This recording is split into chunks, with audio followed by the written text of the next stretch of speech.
Hello, dear listeners, viewers, subscribers, and teachers. I specifically use the word teachers because this edition is dedicated to all teachers. From Hidading Consults, we are coming to you once again with another very strategic lessons can now be taken to various classrooms. The first lesson you will learn from Mosquito as a teacher is that one Mosquito set smarter objectives. Mosquito set smarter objective. What is the objective of the mosquito? The female mosquito have one main objective, and that is to extract blood which contains protein and iron necessary to produce eggs. Mind you, the female mosquito do not dance around your feet or ears or your body just to make unpleasant sound to you, either to entertain you. However, mosquitoes are focused on their goal, and the major goal is to bite you in order to achieve the objective set on you on how to suck the blood that contains iron and protein, which can be used to produce many baby mosquitoes. That is a smarter objective set by mosquito on you. How do we relate this to you as a teacher? As a teacher, you must set objective on anything you want to do, and the objective set will guide you towards achieving your aim without any distraction. Mind you, any objective set must never be too many for easier accomplishments.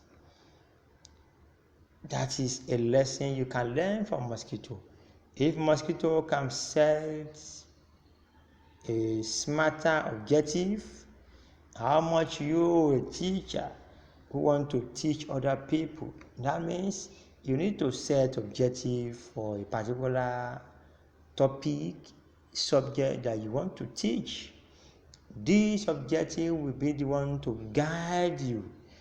And if you have taken your time to check any viable and reasonable textbook, you will have seen that at the beginning of each textbook, beginning of each topic, you found the objectives being stated. So that means you as a teacher, you need to set a smart objective that are reasonable for your own easier accomplishments. That is a lesson for mosquito. Another one, which is number 2, that is to be persistent and patient. To human, we call it annoyance, but to the mosquito, they call it survivor. Either they get it dead or alive. In fact, at all costs, they make sure that they get the blood from their hosts in order to continue their own lives. Mosquitoes do not give up. If at all it means waiting at your door or window until access is being granted to them, irrespective of the hours, days, week that could be done. That means they are patient enough. They are persistent about their objective that have been set. Their objective is to suck your blood, and if they now observe that objective is being obstructed with so many gaps, they wait behind your door, they wait behind your backyard, they wait behind your window in order for you to mistakenly get them access into your apartment. When they have access to you, then they come, they penetrate your body, they suck in order to produce more mosquitoes. That is persistent and patience. Application to you as a teacher, meaning any person longing to be a competent and admirable teacher must be persistent and exercise enough patience in helping learners to appreciate the importance of knowledge. It's not easy to learn or to acquire knowledge, but for the knowledge to be acquired, you as a teacher, you need to be persistent and be patient enough on the learners, because you were once like them.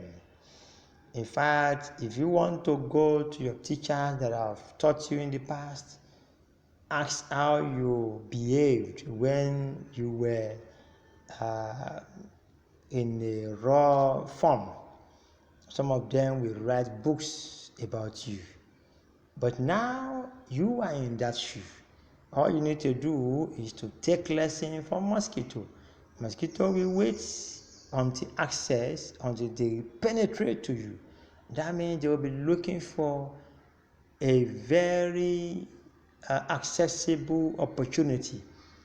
You as a person, as a teacher, you look for that opportunity among your learners so that you make knowledge so easy and admirable to them.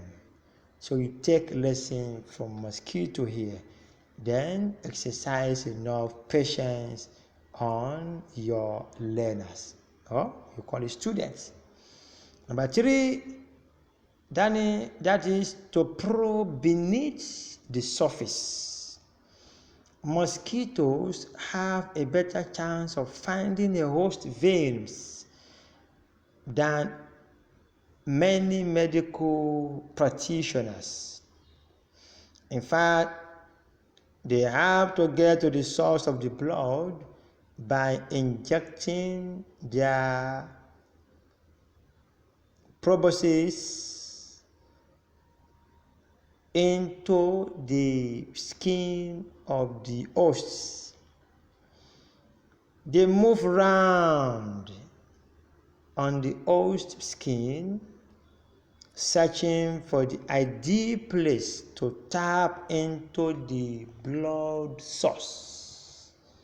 They move around because what they are looking for there is the tissue, the vein at which they can easily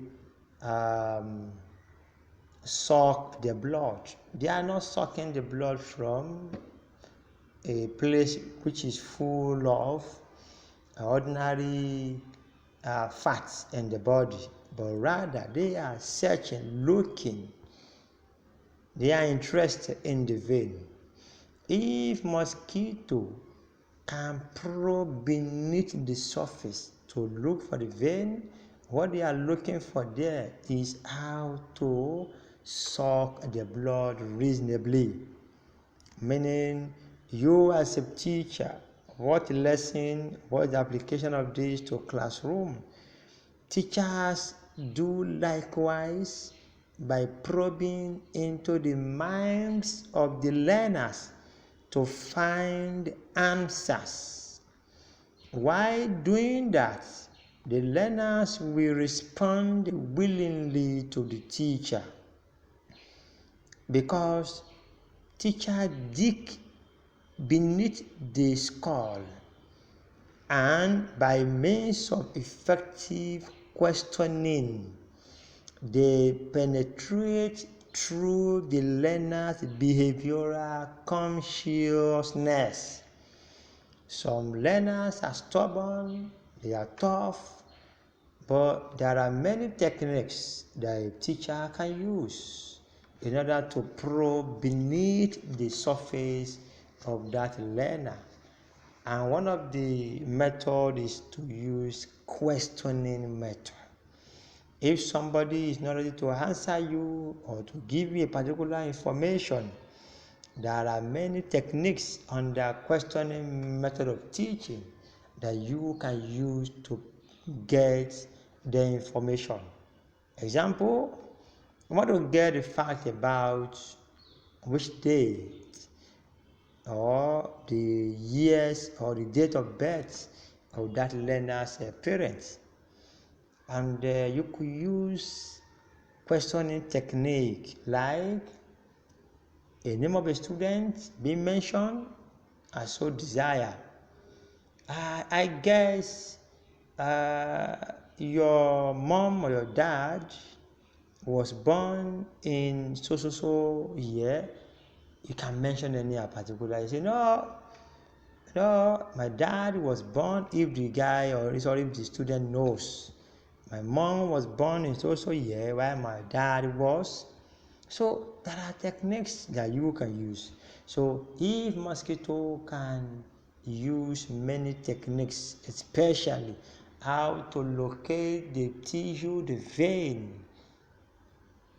in the host, that is you as a human, you as a teacher, you also use a fantastic technique on how you can probe into the mind of your learners to get reasonable facts. When you do this, then you'll be able to capture the mind of that learner easily.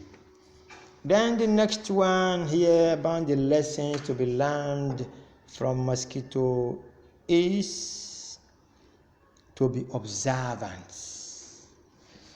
To be observant. A mosquito utilizes the sense of sight and smell to assess the host. In fact, it flies around, devoting 27 of its 72 odor receptors to sniffing out blood sources to detect chemicals found in the hosts. This is further enhanced through visual recognition because it is one of the most important skills that Mosquito uses in order to have access to the hosts.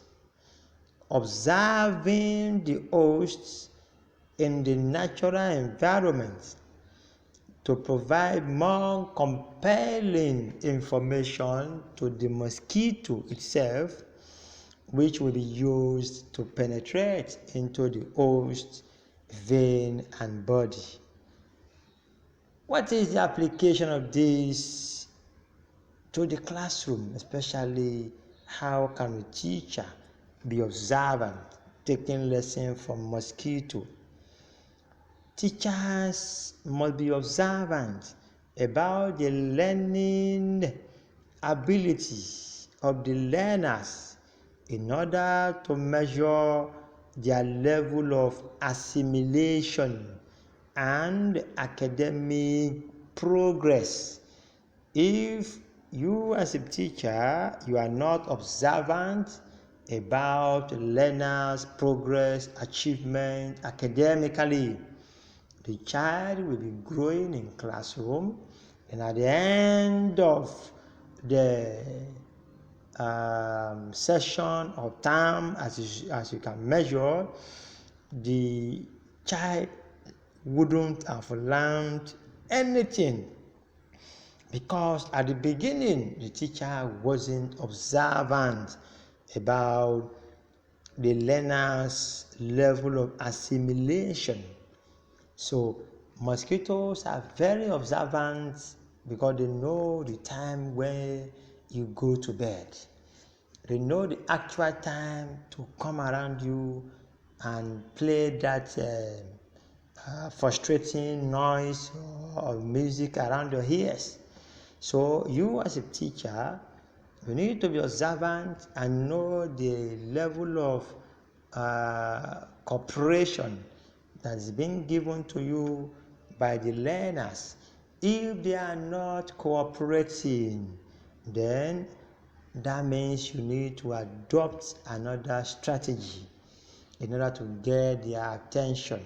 But if you are not observant about their learning capability, their learning skill, their learning or assimilation capacity, then at the end, that teacher might be a failure. That is another very interesting lesson from Mosquito. Another very interesting one that you can learn from Mosquito is choosing the right time. Choosing the right time.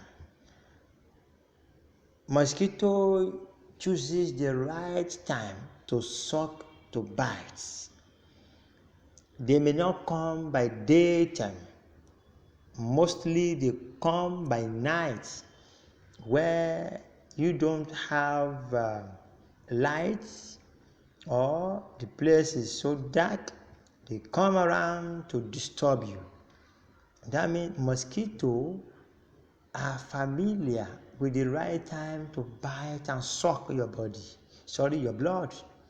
So the application of this to you as a teacher is that you need to know the right time to teach, because the success of a learner depends on the teacher's capability and the subject mastery.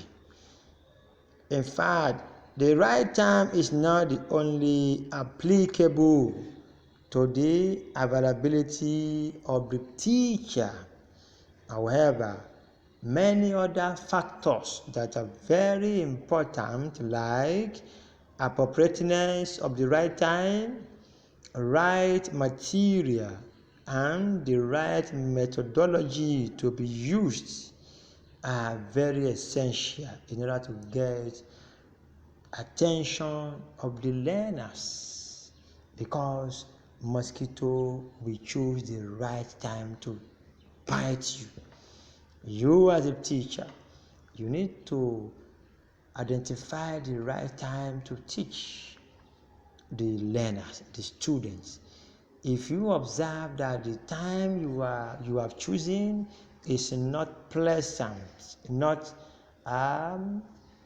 accommodative enough for them to learn such, you diversify the time. You change the time in order to suit them, because teaching and learning is not meant for you as a teacher. Rather, it is meant for them so that they can learn. So when that is done, that will give and afford many opportunities for the student to learn more, because you have chosen the right time that suits the purpose. I'm not saying you go outside your own 100% convenience, but if you observe that the time choosing is not palatable for that particular subject, then look for the appropriate time. Example, we find it difficult sometimes to teach arithmetic by afternoon. It's not as if having it in the morning is being a kind of hazard or orientation. Rather, it is an observation that has been observed by experts that the right time to teach arithmetic, statistics, math is the morning, because the mind is still fresh to absorb such knowledge. But if you take such knowledge to afternoon, you may not get the attention of the learners. If at all they cooperate, out of 20, right, you might get attention of 2, especially for those who have phobia for mathematics.